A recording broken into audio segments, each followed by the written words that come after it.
Enhorabuena a los alumnos de los dos máster. Muchísimas gracias por haberme invitado a compartir algunas ideas con todos ustedes. Ha sido una época un tanto distópica, ¿no? Estos últimos 3 meses para todos nosotros. Hemos intentado en el Real Instituto del Elcano mantenernos muy activos. Ayer mismo presentamos el documento que quizás resume nuestro pensamiento más reciente sobre cómo España debe responder a la pandemia. Mañana presentaremos un informe sobre la relación España-Estados Unidos y, por lo tanto, seguimos trabajando muy activamente en estos asuntos. Yo quería hablar hoy efectivamente, sobre el futuro del orden liberal internacional y en qué medida la pandemia ha trastocado quizás lo que cabía esperar de ese orden. Y mi tesis de partida, que no es extraordinariamente original, por otro lado, es que la crisis está acelerando procesos y tendencias que ya estaban en marcha. Y esta va a ser mi tesis central. Antes de hablar sobre el orden liberal internacional, y como soy historiador, o por lo menos lo fui en algún momento de mi vida, quiero recordar muy brevemente cómo ha sido visto el orden liberal internacional y la evolución de este orden por parte de los historiadores, ¿no? Y por cierto, quiero recordar que también esta historia hoy en día es una historia contestada, ¿no? Como decía Tolstoy, no hay nada más imprevisible que el pasado. Y efectivamente el pasado también lo estamos reescribiendo constantemente. Digamos que existe un relato canónico, ¿no? Un relato canónico según el cual este orden internacional emergió en 3 momentos históricos. En un primer momento, después de la primera posguerra mundial, fue un momento fallido en buena medida, aunque sí se plasmó en la creación de la Liga de las Naciones, pero como todos sabemos esto no tuvo una gran continuidad. Hubo un segundo momento, un momento exitoso, plenamente exitoso, después de la Segunda Guerra Mundial, protagonizado en buena medida por el presidente Roosevelt en la época, que comenzó incluso a construir ese orden antes de que acabara la Segunda Guerra Mundial. John Ikenberry, en el número de Foreign Affairs de julio y de agosto, que me acaba de llegar ayer, tiene un artículo muy interesante que se llama The Next Liberal Order, y en este artículo lo que Ikenberry pide en el fondo es recuperar el legado de FDR, de Roosevelt. Hablamos mucho de Wilson y nos olvidamos muchas veces de Roosevelt. Y en cierta medida, por cierto, de la misma manera que hubo un New Deal americano, interno, doméstico, en realidad Roosevelt lo que intentó fue ofrecer al mundo un New Deal internacional. Y quiero que retengan esta idea de la conexión entre el orden doméstico y el orden internacional. En todo caso, esto se plasmó, como sabemos, en las instituciones de Bretton Woods y también, por supuesto, las instituciones de las propias Naciones Unidas. El objetivo era, como se sabe, forjar una paz democrática que garantizara el libre comercio. Y básicamente cuando Estados Unidos constató que la Unión Soviética no quería participar en un sistema que liderara Washington, Estados Unidos construyó una versión más modesta y limitada de este orden, que fue lo que llevó a la práctica el presidente Truman, y los frutos son también conocidos: el Plan Marshall de 1948, la propia OTAN, 1949, y claramente el Plan Schuman de 1950. Y Belén y yo hemos hablado sobre esto en muchas ocasiones. Creo que es evidente, ¿no?, que la integración europea nació bajo este paraguas estadounidense y en sus orígenes al menos no habría podido producirse. Llegamos ya a la tercera fase, que se produce después del final de la Guerra Fría, la caída del muro, la caída de la Unión Soviética en 1991. Y aquí lo que quiero subrayar es que el presidente George W. Bush comprendió que tras la caída de la URSS, este orden liberal internacional por primera vez podría generalizarse, es decir, podría tener un alcance verdaderamente global. Por lo tanto, estamos en una tercera fase del orden liberal internacional que es fruto en buena medida de eso que Charles Krauthammer ha llamado el momento unipolar, es decir, un momento dominado por Estados Unidos. Y bajo esta égida norteamericana, Rusia ingresó en el Fondo Monetario y en el Banco Mundial en el año 1992. El GATT se convirtió en la OMC en el año 1995. Nace el G20 en el año 1999. Se invita a China a incorporarse a la OMC en el año 2001 y luego a Rusia en el año 2012. Y por eso tiene sentido que presidente Bush padre, hablara de un nuevo orden mundial, que realmente empezaba a existir por primera vez. Y este optimismo parecía estar justificado. No olvidemos que el número de países democráticos pasó de 44 en el año 1997 a 86 en el año 2005. Y estas nuevas democracias, estas 86 democracias, representaban casi el 70% del PIB y un 40% de la población mundial. Dicho esto, está surgiendo últimamente entre los historiadores de las relaciones internacionales una tesis que a mí me parece muy convincente, que sostiene básicamente lo siguiente, y es que, paradójicamente, la generalización de este orden liberal internacional sembró también las semillas de su debilitamiento posterior. Es decir, que comenzó a morir de éxito. En otras palabras, un orden que había sido, digamos, un pequeño club, o un club dominado básicamente por Estados Unidos, empezó a adquirir vida propia. Debido sobre todo a dos cambios. Primero, que el núcleo duro de ese orden, la tríada Estados Unidos, Unión Europea, Japón, ya no dominaba la economía mundial. Y en segundo lugar, y esto es muy importante, que a diferencia de la URSS, después del 45, China empezó a competir con éxito con las grandes economías de mercado, integrándose en el sistema capitalista, aunque es verdad que de forma selectiva. Al mismo tiempo, y esto que yo personalmente le atribuyo mucha importancia, afloraron algunas contradicciones internas del propio sistema del orden liberal internacional. Y creo que a veces no dedicamos suficiente atención a esta cuestión. ¿Cuál es el contenido político de ese liberalismo al que hace referencia el enunciado orden liberal internacional, ¿no? Bueno, esto es una cuestión muy disputada, pero creo que se puede argumentar que en esta tercera fase se añadió una nueva capa de liberalismo a este orden que puso en cuestión la supremacía del Estado-nación, la supremacía de la soberanía estatal, ¿no? Es decir, del viejo sistema westfaliano. Por ejemplo, nace el Tribunal Penal Internacional en el año 2002 y también se adopta el principio de responsabilidad de proteger en el año 2005. Y estas son novedades que, por supuesto, no gustaron a China ni a Rusia, pero tampoco a Estados Unidos, como puso de manifiesto ya el presidente Bush, hijo. Y yo creo que es aquí cuando se produce en realidad el inicio del distanciamiento de Estados Unidos respecto de ese orden liberal internacional que los propios Estados Unidos habían impulsado a partir de la Segunda Guerra Mundial. Por lo tanto, lo que quiero subrayar es que antes ya de la pandemia, obviamente, el orden liberal internacional estaba siendo ampliamente cuestionado. Joseph Nye, en un artículo que se ha hecho muy famoso, comenta que la situación le recordaba lo que había escrito Voltaire sobre el Sacro Imperio Romano, que tras 1000 años de vida pues ni era sagrado, ni era un imperio, ni era romano. Y Joseph Nye nos dice, bueno, esto es más o menos lo que pasa con el orden liberal internacional, que ni es ordenado, ni es liberal, ni es realmente internacional. No es ordenado porque el siglo XXI, lo que llevamos del siglo XXI, ha estado caracterizado por una creciente rivalidad entre las grandes potencias, ¿no? Algunos autores hablan del retorno de la geografía, del retorno de la historia. En todo caso, parece claro que este siglo XXI lo está dominando sobre todo la rivalidad entre China y Estados Unidos. Y para autores como Richard Haass, es importante subrayar que el desorden y la anarquía son los resultados naturales de un mundo sin potencia hegemónica. Es decir, para Richard Haass, lo que estábamos presenciando ya antes de la pandemia era la expresión natural de un mundo G0. No estamos viviendo en un mundo G2, yo sostendría, dominado por Estados Unidos y China. Estamos viviendo más bien en un mundo G0 sin ningún hegemón predominante.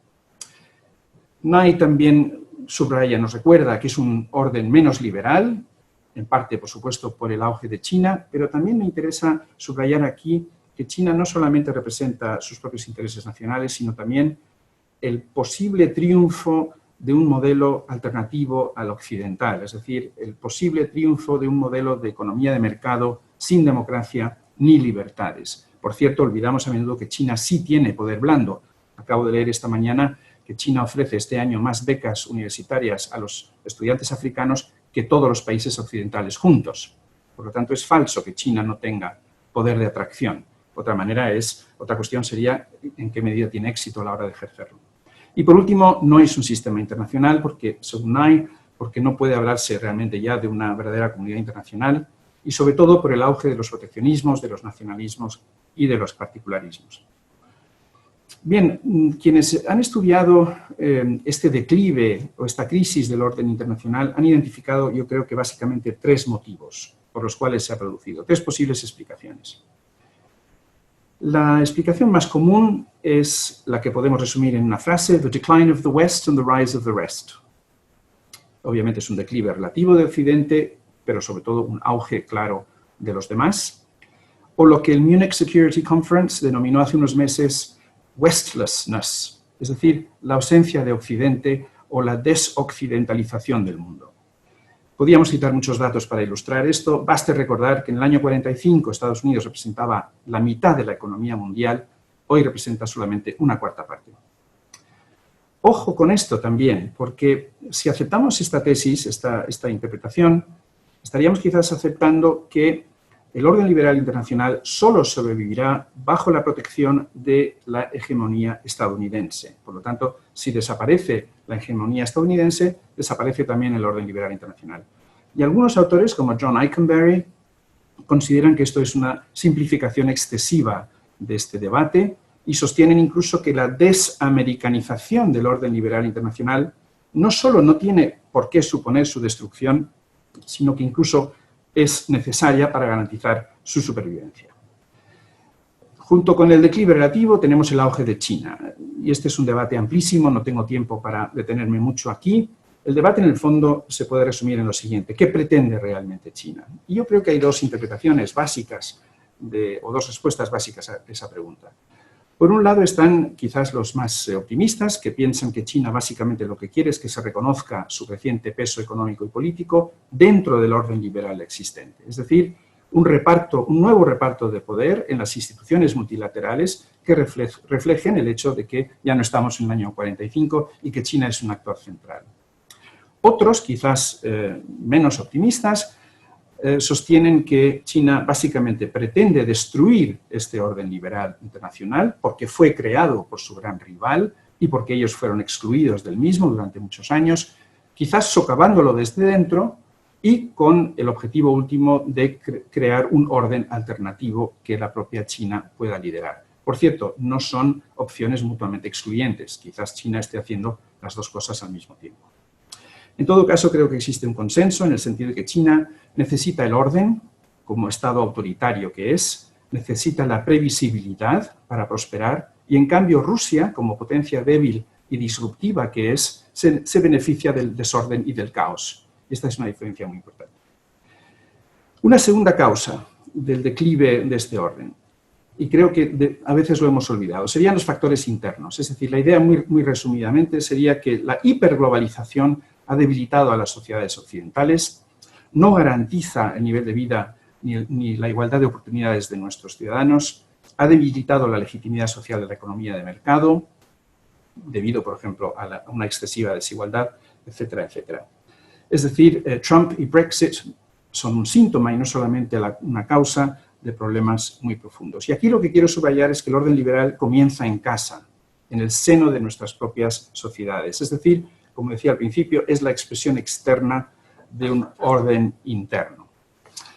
La tercera causa, por último, sería que según algunos estamos ante un orden internacional incompleto y en cierta medida excluyente desde su nacimiento. Y es cierto que lo fue durante la Guerra Fría y también es cierto que esto ya no es viable debido primero a la pujanza de estas nuevas potencias medias, no solamente China, sino las medias, y al crecimiento de unas clases medias globales. Y es cierto, creo que tenemos que reconocer, si somos sinceros, que muchos países, muchas sociedades nunca se sintieron realmente representadas ni protegidas por el orden liberal internacional. Pensemos en muchos países de América Latina, en África y en partes de Asia.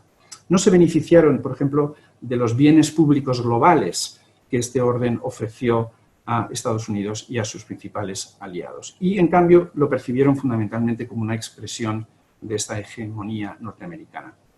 Dicho eso, yo creo que no debemos caricaturizar este orden internacional solamente como algo que benefició a Estados Unidos, como una mera prolongación de sus intereses, ¿no?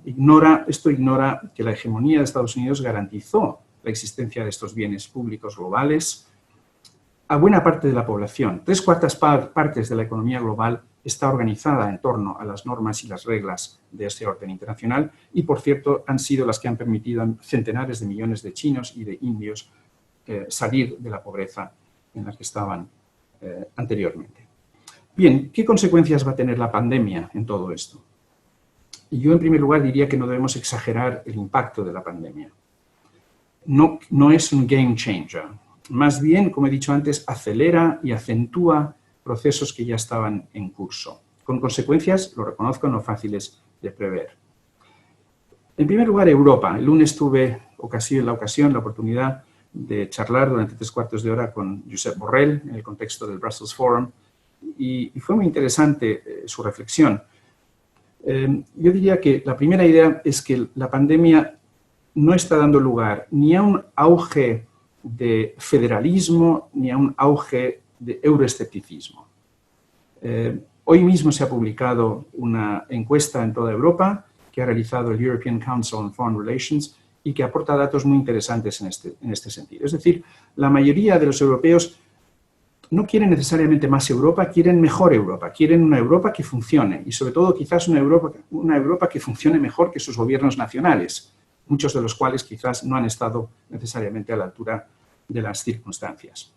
El fondo de recuperación que se está debatiendo, potencialmente 750.000 millones de euros, no representa, en mi opinión, ese momento hamiltoniano del que se está hablando, pero sí es un salto cualitativo porque legitima la posibilidad de que sea la Unión Europea la que se endeuda en beneficio de los ciudadanos europeos. Y esto sí es una novedad. La paradoja que refleja esta encuesta que he mencionado es que, por un lado, los ciudadanos están insatisfechos con la respuesta de la Unión Europea, pero esto se traduce en una demanda de un papel más relevante en ámbitos, obviamente, como por ejemplo el de la salud. Es decir, que la idea de Macron de l'Europe qui protège quizás ahora tiene un contenido real. Y todo esto yo creo que se traduce sobre todo en lo siguiente. Existe ahora una demanda real de autonomía estratégica. Antes esta idea la vinculábamos solo a la defensa y a la seguridad. Ahora creo que tiene un contenido mucho más amplio. Estamos hablando de autonomía industrial, de autonomía tecnológica y digital, de autonomía científica e incluso alimentaria. Es decir, la idea de que Europa tiene que responsabilizarse de su futuro es una idea que creo que está calando como resultado de la pandemia. El prestigio de Estados Unidos, según esta encuesta y otros estudios, se ha visto seriamente afectado por la pandemia en Europa. Y, en cambio, salvo en Italia, la diplomacia pública china no ha tenido prácticamente ningún impacto. Todo esto, por lo tanto, sugeriría que quizás la idea de la presidenta de la Comisión de avanzar hacia una Europa más geopolítica puede tener visos de realidad. En segundo lugar, Estados Unidos. La administración Trump ni está ni se le espera. La administración Trump no ha intentado en ningún momento colaborar con la Unión Europea durante la pandemia, ha buscado sistemáticamente el enfrentamiento con China y ha cuestionado sistemáticamente las organizaciones multilaterales y muy especialmente la Organización Mundial de la Salud.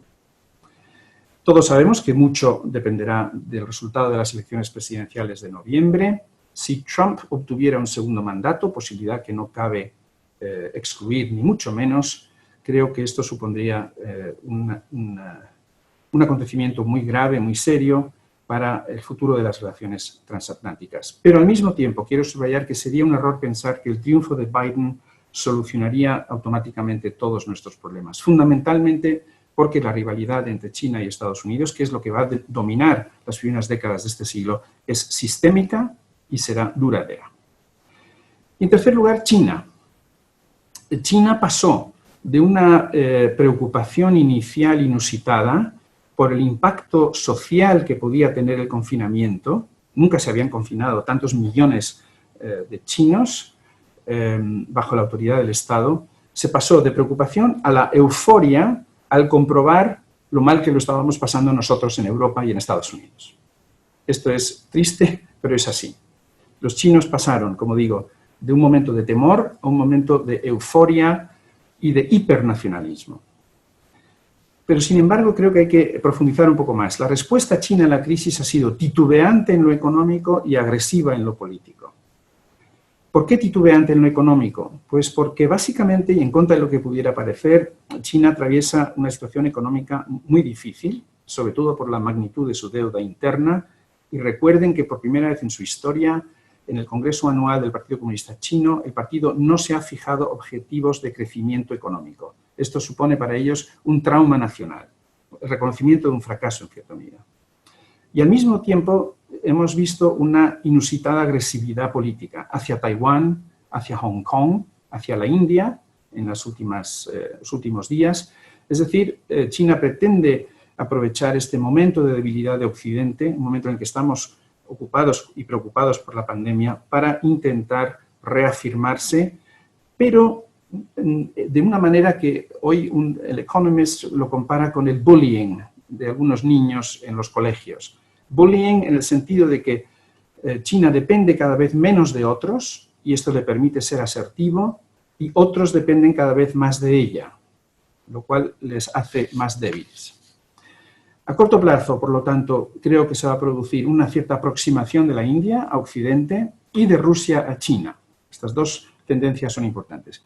A medio plazo nos estamos moviendo hacia un mundo cada vez más fragmentado y crecientemente conflictivo. En otras palabras, la pandemia va a acelerar la transición hacia un mundo multipolar con instituciones multilaterales débiles. ¿Qué significa, para ir terminando ya, qué significa todo esto para el futuro del orden internacional? El teórico John Mearsheimer ha sostenido siempre que el orden liberal internacional no puede existir en un mundo multipolar, como en el que vivimos. Por lo tanto, en su opinión, el resultado más probable es que avancemos o nos deslicemos hacia un orden internacional multinivel segmentado, en el cual existirá un paraguas formado por instituciones internacionales, como las que ya existen, básicamente el Sistema de Naciones Unidas, donde podremos enfrentarnos a cuestiones como el cambio climático, donde intentaremos implementar iniciativas como la Agenda 2030, y por debajo de esta superestructura internacional habrá dos subsistemas dominados por Estados Unidos y China respectivamente. Por lo tanto, él lo que anticipa, y John Ikenberry también está un poco en la misma línea, es, digamos, la existencia de un bloque occidental formado por democracias. Incluso Ikenberry ha propuesto la creación de un D10, un organismo formado por las 10 democracias más influyentes. En otras palabras, estaríamos en un sistema de cooperación asimétrica. Pero, ojo, ¿qué ocurre si Estados Unidos tampoco quiere liderar esta constelación de supuestamente like-minded democracies, democracias que comparten valores? ¿Qué ocurre si en Estados Unidos gana Trump y triunfa de nuevo la introspección? ¿O qué ocurre si las condiciones que Estados Unidos pueda exigir a los demás a cambio de su liderazgo sean inaceptables, por ejemplo, para nosotros en la Unión Europea? Pues quizás, y esta es una idea de Ikenberry, Estados Unidos pasaría a convertirse simplemente en otra potencia más, como China o Rusia. Es decir, volveríamos a la situación que existió antes de 1939. Y lo importante quizás es subrayar que el poder americano básicamente ha dependido siempre de su capacidad para atraer y para colaborar con otros. Si renuncia a ejercer ese poder, dejará de ocupar un papel central en el sistema internacional. Y por eso yo me atrevería a sugerir, y con esto termino, que quizás el mayor reto para la Unión Europea no es tanto el de elegir entre China o Estados Unidos, no tenemos que elegir entre China y Estados Unidos, sino más bien el de intentar ayudar a Estados Unidos a encontrar un nuevo acomodo, un nuevo espacio en el futuro orden internacional emergente. Y mientras hacemos eso, como ha propuesto varias veces ya Josep Borrell, seamos menos ingenuos y aprendamos a utilizar el lenguaje del poder. Muchísimas gracias. Muchísimas gracias, ¿no?, por esta interesantísima conferencia. Tenemos muchas preguntas de nuestros estudiantes y también de otras personas que están conectadas. Voy a plantear la primera.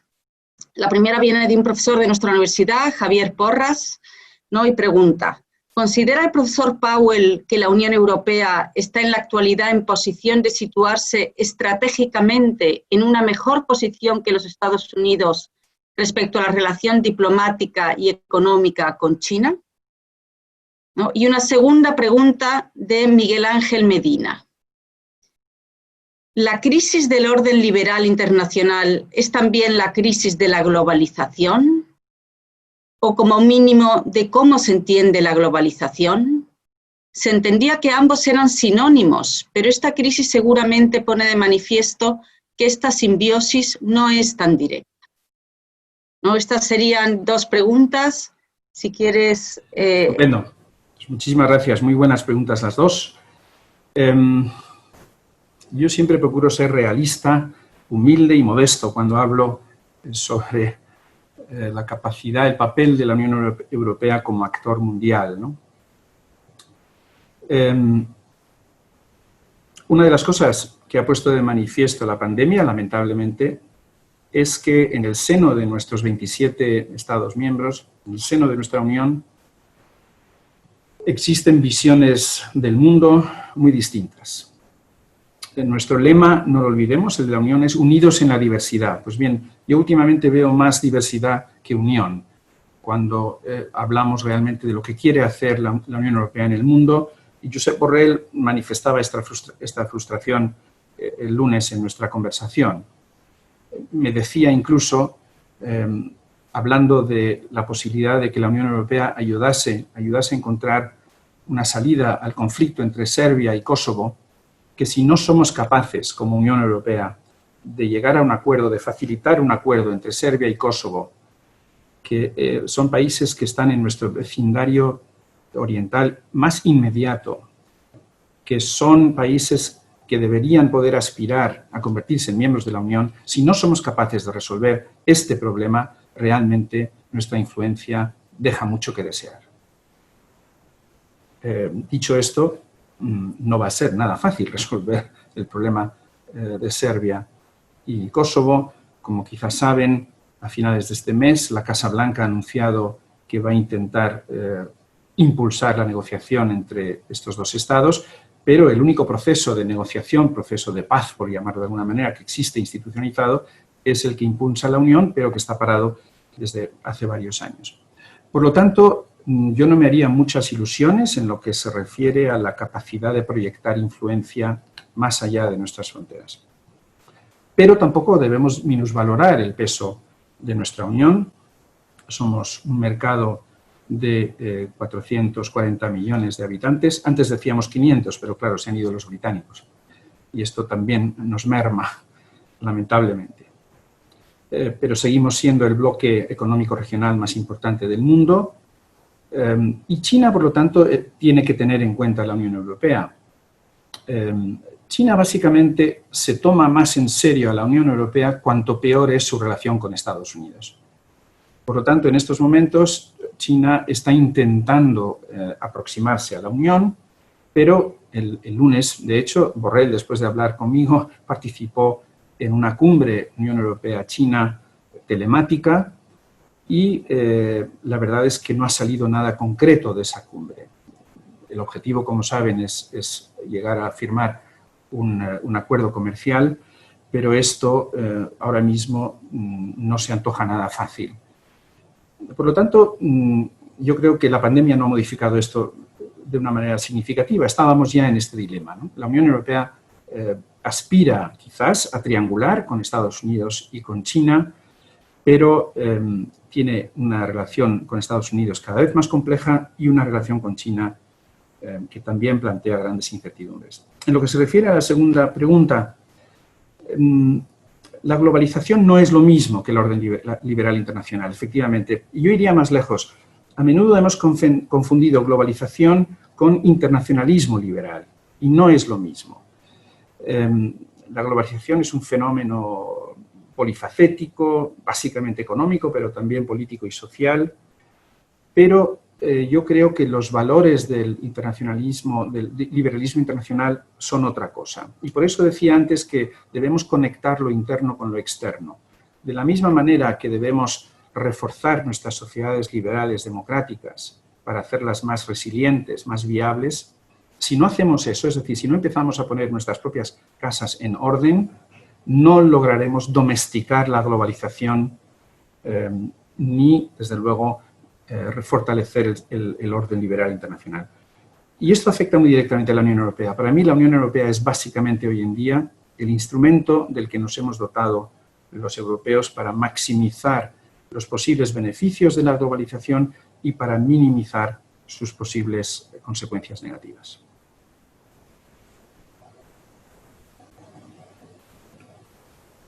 Muchas gracias. Tenemos muchísimas preguntas. Una de Olivia Scotti, antigua alumna de nuestro máster en Relaciones Internacionales, norteamericana, que pregunta: ¿qué efecto podría tener en los cambios que estamos presenciando al orden liberal internacional que Trump vuelva a ganar en noviembre? Y otra, aunque se ha planteado previamente y yo creo que en parte está ya respondida, ¿cree usted que la Unión Europea debería ser mucho más firme en la defensa de sus valores y priorizar su alianza con los Estados Unidos a pesar de las tensiones existentes en los últimos años? Esta es de Pelayo Blanco, alumno actual del Máster en Relaciones Internacionales. Muchas gracias. Bueno, yo no soy partidario de demonizar a la administración Trump, por eso tengo los dos símbolos de los dos partidos americanos detrás mío. La verdad es que, como he dicho, Trump es síntoma además de causa y además hay fenómenos sistémicos y también cambios muy profundos en la propia sociedad norteamericana que explican lo que está ocurriendo. Es decir, que demonizar a Trump es fácil, es divertido, es ameno, pero no es especialmente útil, no nos ayuda a comprender la realidad norteamericana. Y como digo, primero, muchas de estas cosas ya se habían iniciado bajo Obama. No olvidemos que el inicio del distanciamiento entre la Unión Europea y Estados Unidos proviene de la época de Obama y su famoso pivot a Asia-Pacífico. No olvidemos que empezamos a molestarnos con Estados Unidos porque no nos tomaban suficientemente en serio ya bajo la administración Obama, sensación que obviamente ha ido en aumento. Por lo tanto, el presidente Biden, en primer lugar, un futuro presidente Biden se tendría que enfrentar de todas formas al reto muy complejo que supone el auge de China en todas sus manifestaciones y creo que podemos descartar, lamentablemente, es así, un retorno, digamos, a unas relaciones transatlánticas como existían, pues, por ejemplo, al final de la Guerra Fría o incluso durante ese momento unipolar al que me he referido. Un triunfo de Trump, obviamente, yo creo que exacerbaría la tensión con China, porque Trump, como líder populista que es, busca, en cierta medida, ese enfrentamiento, ese enemigo exterior, ese adversario exterior. Por lo tanto, eso tendría consecuencias colaterales para todos nosotros y, sobre todo, de forma muy especial para la Unión Europea. Y, en segundo lugar, y precisamente por ello, yo creo que la relación transatlántica entraría en una fase extraordinariamente compleja. Yo creo que no podríamos descartar ni siquiera la disolución de la Alianza Atlántica, de la OTAN. Les recuerdo en este sentido, por ejemplo, la decisión unilateral de Trump de retirar una tercera parte de las tropas norteamericanas de Alemania. Y en general, y empalmo ya con la segunda pregunta, creo que nos obligaría a la Unión Europea a dotar a este concepto al que me he referido de estrategia autonómica de unas capacidades militares concretas, por supuesto de unas capacidades tecnológicas en temas de ciberseguridad, etcétera, etcétera. Es decir, que iríamos hacia una globalización, que yo creo que esta es la tendencia, ¿no? Vamos hacia una globalización fragmentada. No necesariamente una desglobalización, sino más bien hacia una globalización fragmentada y potencialmente regionalizada también. Esto no necesariamente tiene que ser una malísima noticia para la Unión Europea, porque la Unión Europea como bloque regional económico tendría quizás incluso mayor de ser que en la actualidad. Y, por cierto, esto abriría otras oportunidades. Por ejemplo, una mejor relación nuestra con el norte de África y Oriente Medio. Se habla ahora mucho de reshoring, ¿no? De relocalización de empresas. Estamos pasando de un paradigma de just in time a just in case. Es decir, ya no podemos depender de productos o de cadenas de producción tan largas que pueden romperse en crisis como la que hemos padecido. Y si esto podría dar lugar a una cierta relocalización de algunos procesos, por ejemplo, en el mundo de la agroindustria, pero también en el proceso, en el sector manufacturero. Y un potencial ganador de este proceso sería Marruecos. Menciono Marruecos porque estamos en España y vemos este problema desde aquí. Durante muchos años nos ha preocupado, ¿no?, qué hacer con nuestro vecindario meridional, nuestro vecindario sur, cómo fortalecer esas sociedades. Pues bien, paradójicamente, y por buscar algo positivo en este desastre que nos ha tocado vivir, posiblemente la relación entre la Unión Europea y África pudiera intensificarse como resultado de la pandemia. Muchas gracias. Tenemos muchas nuevas preguntas. Pregunta una alumna del máster en Unión Europea, Gisela Hernández. Quisiera preguntar si no existe una alternativa a la categoría de polaridad para analizar el sistema internacional contemporáneo. Es decir, yo creo que pensar en el orden internacional como polar ignora un poco las interdependencias cada vez mayores entre países emergentes con varios poderes. Por ejemplo, en América Latina, Estados Unidos sigue siendo clave, pero China está ganando mucho terreno. Personalmente, yo lo veo cada vez más como un mundo multilateral que como un mundo multipolar. Tenemos también una pregunta de Manuel Colmenero, alumno de Relaciones Internacionales. ¿Cuál cree que puede ser el papel de Rusia en el nuevo paradigma al que nos enfrentamos?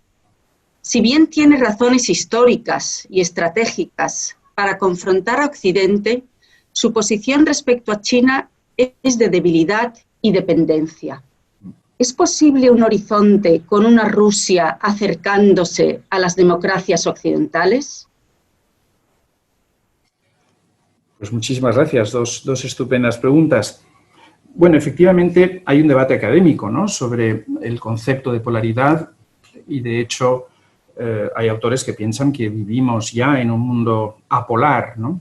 Y, en cierta medida, la expresión G0 también refleja esa idea, ¿no? Es decir, no solamente refleja la idea de que ya no hay dos potencias hegemónicas, como había durante la Guerra Fría, sino que el poder está mucho más distribuido. Y hay otras personas, efectivamente, como se ha planteado en esta pregunta, que sostienen que vivimos en red, en sociedades muy interconectadas. Por ejemplo, en relación con la propia España, el Ministerio de Asuntos Exteriores en los últimos meses empieza a utilizar la idea de España como país nodal, es decir, que forma un nodo que lo conecta, por supuesto, a la Unión Europea, pero también América Latina, Estados Unidos, África, etc. Yo entiendo que haya cierta resistencia, ¿no?, a aceptar la idea de la polaridad, pero yo creo que no es incompatible, sinceramente, con el orden que estamos viviendo. Yo creo que tenemos polos de distintas magnitudes, ¿no? Yo creo que tenemos polos como son Estados Unidos, China, Unión Europea, Rusia, Japón, etcétera, serían las potencias, los polos de primer nivel, y por detrás habría otros polos, pues como Arabia Saudita, Turquía, Irán, etcétera, etcétera. Pero, en fin, es un debate muy interesante y le agradezco mucho que lo haya planteado. En relación con Rusia, es interesante cómo oscilamos entre ignorar Rusia y obsesionarnos con Rusia. En estos momentos, por cierto, es importante, en estos momentos estamos en vísperas de una reforma constitucional que el señor Putin no ha pospuesto y que le permitiría estar en el poder, pues no sé cuántos años más, pero varias décadas más, con lo cual, digamos, sería ya la institucionalización definitiva de este sistema de alternancia autoritaria que hemos conocido durante estos años, ¿no?, estas décadas ya, de hecho. Rusia tiene una enorme debilidad económica, no ha logrado diversificar su economía, sigue siendo básicamente un petroestado o un estado que depende muy fundamentalmente de los hidrocarburos. Por lo tanto, no ha hecho realmente la transición hacia una economía mucho más diversificada, y eso les hace económicamente muy vulnerables, salvo por el hecho de tener armas nucleares. En buena medida ya no la consideraríamos ni siquiera quizás una superpotencia, aunque no debemos subestimar su capacidad para inmiscuirse en ciertos teatros que nos preocupan y nos ocupan, ¿no? Por ejemplo, Oriente Medio. En los últimos tiempos se está detectando, como he mencionado muy rápidamente, un cierto acercamiento de Rusia a China. Es verdad que ese hermanamiento también plantea problemas, pero Rusia no puede competir tecnológicamente con China y si Rusia tiene que elegir entre China, un acercamiento a China y un acercamiento a Estados Unidos o al mundo occidental, podría optar perfectamente por la opción China, sencillamente porque China nunca le va a exigir, va a respetar siempre el principio de no interferencia, su soberanía nacional, nunca le va a decir nada por lo que haga en Ucrania o en Crimea o en otros escenarios, los llamados conflictos congelados. Es decir, que para Rusia, China es un socio relativamente cómodo. Y lamentablemente yo no veo ninguna evidencia de una posible transición rusa hacia, como se ha planteado, una mayor proximidad o convergencia de intereses con Europa, lamentablemente. Perdón, se me había preguntado sobre valores. Bueno, la Unión Europea, esto por cierto plantea un debate muy interesante, ¿no? Yo he citado a Borrell con cierta admiración, pero también reconozco que plantea un problema la idea de Borrell de que la Unión Europea empiece a hablar el idioma del poder. ¿Por qué? Porque en el fondo la Unión Europea se creó exactamente para no tener que hablar el idioma del poder. En la medida en que somos un poder normativo, nosotros históricamente habíamos rechazado el uso de la fuerza, por ejemplo. Y esto es importante, es decir, la Unión Europea no es una superpotencia, ni aspira, ni debería quizás aspirar a ser una potencia. Pero la manera en la que he estado hablando de la Unión Europea, por ejemplo, en esta relación triangular, podría dar la sensación, podría generar la sensación de que sí estamos aspirando a jugar un papel comparable al de Estados Unidos o de China. Y esto plantea, digamos, un problema filosófico de fondo bastante importante, ¿no? Los muy europeístas, yo creo que rechazan la idea incluso de una comisión geopolítica, ¿no? ¿Por qué diablos tiene que ser geopolítica la comisión? Para quizás para un, no sé, un federalista, ese no es el papel de la comisión. El papel de la comisión es otro, ¿no? Es el de velar por el cumplimiento de los tratados, etc. Es decir, que esta aspiración de la Unión a jugar un papel más activo en un orden internacional cada vez más convulso podría desvirtuar la propia naturaleza de la Unión.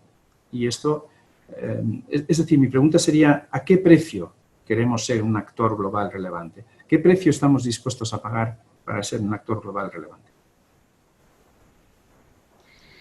Tenemos tiempo para quizás dos últimas preguntas, aunque tenemos muchas más. Pregunta Kilian Jurado, alumno de Relaciones Internacionales. El posicionamiento de la Unión Europea se lleva discutiendo demasiado tiempo. No hay voluntad de asumir ni el coste económico ni humano. Ya lo dijo Winston Churchill, que sin actitudes no hay solución. ¿No cree el profesor que sin pedagogía previa la proyección exterior de la Unión Europea se va a ver mermada? ¿No? Y una última pregunta de Joseph. Estimado señor Powell, ¿cuál es su opinión del papel que deberían tener los bancos centrales en el orden liberal internacional? Muchas gracias. Bueno, empiezo por la segunda. Los bancos centrales nacionales, como tales, no creo que deban tener más protagonismo del que ya tienen. El problema es que los bancos centrales nacionales son de muy diversa índole. Nuestros bancos centrales en la Unión Europea, por ejemplo, como usted sabe, son independientes. En cambio, el Banco Central chino pues es una mera prolongación del poder político chino y de la voluntad política del Partido Comunista chino. Por lo tanto, tendríamos que ser mucho más específicos en lo que se refiere a de qué bancos nacionales centrales estamos hablando, ¿no? En lo que se refiere a la otra pregunta, claro, es la pregunta del millón, ¿no? Y en el fondo me retrotrae a mi respuesta anterior. Primero, somos 27 Estados miembros, no somos un Estado federado, estamos muy lejos de ser una federación europea Estamos empezando a adquirir elementos supranacionales interesantes y por eso me he referido a este pseudo momento hamiltoniano, el hecho de que de que la Unión Europea se va a endeudar. Espero que endeudar para invertir, no endeudar para malgastar. Es un hito muy importante. Cuando hablamos de autonomía estratégica, a pesar de hablar de autonomía estratégica, seguimos pensando que la defensa territorial de Europa será una tarea fundamentalmente de la OTAN, pero eso no significa que la Unión o los Estados miembros de la Unión no cedan sus fuerzas armadas a la Unión para realizar ciertas tareas, ciertas misiones, incluso cuando a Estados Unidos no le interesa que se hagan esas misiones y que, por lo tanto, no está dispuesto a apoyarlas ni militarmente ni económicamente. Yo entiendo que ese es el sentido realista de la expresión autonomía estratégica. Yo preferiría hablar de responsabilidad estratégica, es decir, debemos tener las competencias materiales, físicas y humanas necesarias para acometer ciertas misiones en el exterior en defensa de nuestros valores y de nuestros intereses, como hacemos, por ejemplo, ahora mismo en el Sahel o en multitud de misiones, tanto militares como civiles. Ahora bien, es verdad que si llevamos a su extremo lógico, a su desarrollo lógico, el concepto de autonomía estratégica, eventualmente deberíamos poder dotarnos de las capacidades militares necesarias, incluso para garantizar nuestra propia defensa territorial. Pero estamos muy, muy lejos de hacer eso, como bien ha dicho la persona que ha planteado esta pregunta, porque no estamos dispuestos a dedicar los recursos económicos necesarios para ello. No estamos dispuestos a que ningún soldado español, probablemente vistiendo un uniforme de la Unión Europea bajo mando de un general italiano, pues pueda fallecer en acto de servicio, aunque de hecho esto prácticamente ya ocurre, pero no estamos dispuestos a hacerlo a gran escala, que sería lo que tendríamos que querer hacer y poder hacer para garantizar nuestra seguridad territorial. Por lo tanto, estamos en un momento todavía relativamente incipiente. Ahora bien, y para terminar, yo creo que la pandemia sí ha servido para una cosa muy positiva, y es que los europeos se han dado cuenta, primero, de que solos somos extraordinariamente vulnerables. Alemanes solos, franceses solos, españoles solos, somos bastante insignificantes en el orden internacional y somos muy, muy vulnerables. Por lo tanto, la idea muy básica que entiende cualquier ciudadano de que la unión hace la fuerza, yo creo que es una idea que ha calado y creo que este es uno de los resultados más positivos de la pandemia para el futuro de la integración europea. Muchísimas gracias, ¿no? Ha sido realmente apasionante esta sesión tan intensa, imagino que agotadora, ¿no? Tantas preguntas también planteadas. Siento no poder dar respuesta a todas. Sí quisiera transmitirte de parte de nuestro chat, ¿no?, el agradecimiento que nos hacen llegar todas las personas que están conectadas.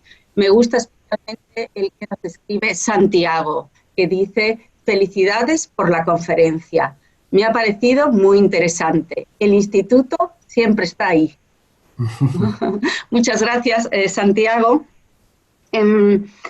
Y muchísimas gracias, Charles, ¿no? Ha sido realmente, ¿no?, una excelente clase final, ¿no? Me encanta que haya sido además una clase abierta y que se hayan podido unir tantas personas interesadas y también tantos antiguos alumnos, ¿no? Los antiguos alumnos son lo mejor que tenemos en nuestros dos programas.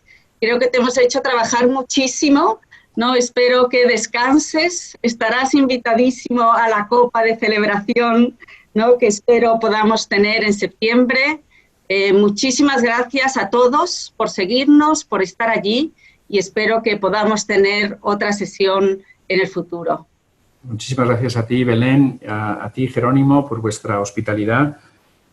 Yo estoy muy orgulloso de ser profesor de nuestra universidad, que también es la mía, y me encanta haber podido compartir este momento con vosotros, con todos vosotros, aunque haya sido de forma virtual, y espero veros in the flesh en un futuro muy próximo. Un abrazo muy fuerte a todos y hasta muy pronto.